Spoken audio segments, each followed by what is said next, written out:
సంక్రాంతి వస్తుందంటే చాలు ప్రతి ఒక్కరి ఇంటిలో ఖచ్చితంగా ఈ దుంప అనేది ఉంటుంది. ఇది పూర్తిగా ఆర్గానిక్‌గా పండించిన పంట. ఎలాంటి కెమికల్స్ అవి యూజ్ చేయాల్సిన అవసరం లేదు. ఎక్కడైనా ఎవ్వరైనా చాలా ఈజీగా, సింపుల్‌గా దీన్ని పెంచుకోవచ్చు. ఇంకెందుకు ఆలస్యం చూసేద్దాం రండి. Welcome to NS homely vibes. Actually ఈ దుంప పెట్టి మేము 2 ఇయర్స్ అవుతుంది. ఇది చాలా అంటే చాలా పెద్ద మొక్క అయిపోయింది. వదిలితే ఆకాశానికి అందేటంత లాగా ఎదిగిపోయింది. ఇంకా సరే 2 ఇయర్స్ అయిపోయింది కదా! సంక్రాంతి వచ్చిందని చెప్పి మా అమ్మమ్మ, మా నాన్నగారు హార్వెస్ట్ చేస్తున్నారు. ఫస్ట్ అయితే దుంప ఎక్కడైతే ఉందో దాని చుట్టూ ఇలాగ గున్నపం పట్టుకొని తవ్వుకోవాలి. మధ్యన అయితే దుంపకి తగిలేస్తుంది. చూడండి పాదకు కూడా కాయలనేవి వచ్చేసాయి.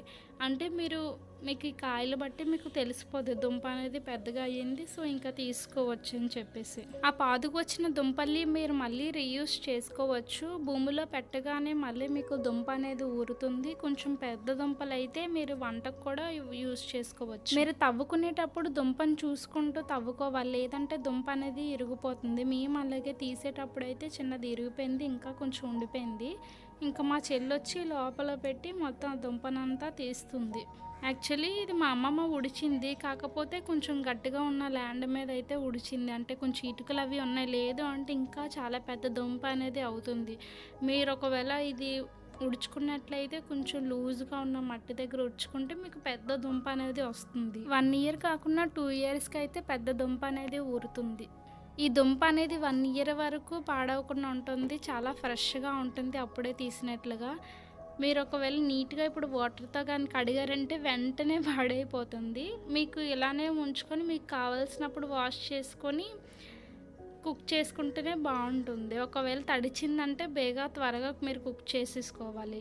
మీకు నిల్వ ఉండాలంటే వాష్ చేయకుండా ఉంచితే నిల్వ ఉంటుంది. ఇంక మేమైతే దుంపలన్నీ తీసాము. మళ్ళీ నెక్స్ట్ టైం కోసం మా అమ్మమ్మ అయితే మళ్ళీ దుంపలేసి ఉంచుతుంది. మళ్ళీ ఊరుతాయి మంచిగా అని చెప్పేసి. ఫస్ట్ అయితే పాదుకు వచ్చిన దుంపలన్నీ తీసుకొని మా అమ్మమ్మ అయితే ఇలా ఫస్ట్ అవి పెట్టేసి దాని మీద కొంచెం మట్టి వేసేస్తుంది. బాగా అవి కనిపించకుండా మొత్తం క్లోజ్ చేసేస్తుంది. ఇప్పుడైతే మంచిగా ఊరిన దాంట్లో నుంచి ఒక మంచిగా ఉన్న హెల్తీగా ఉన్న దుంపని తీసుకొని మధ్యకి కట్ చేసి అదైతే డైరెక్ట్‌గా పెట్టేస్తుంది. ఇంకా దానికి వాటర్ అలా ఏం చేయట్లేదు.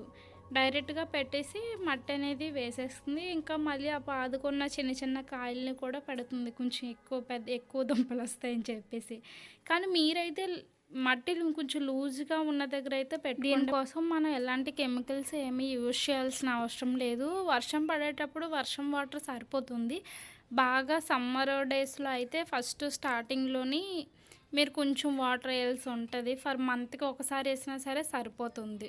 స్టార్టింగ్‌లో అయితే ఈ దుంప నేను అస్సలు తినేదాన్ని కాదు. కానీ ఇప్పుడు ఈ దుంప అనేది నా ఫేవరెట్ అయిపోయింది. చాలా బావుంటుంది. నాన్ వెజ్ లాగే ఉంటుంది.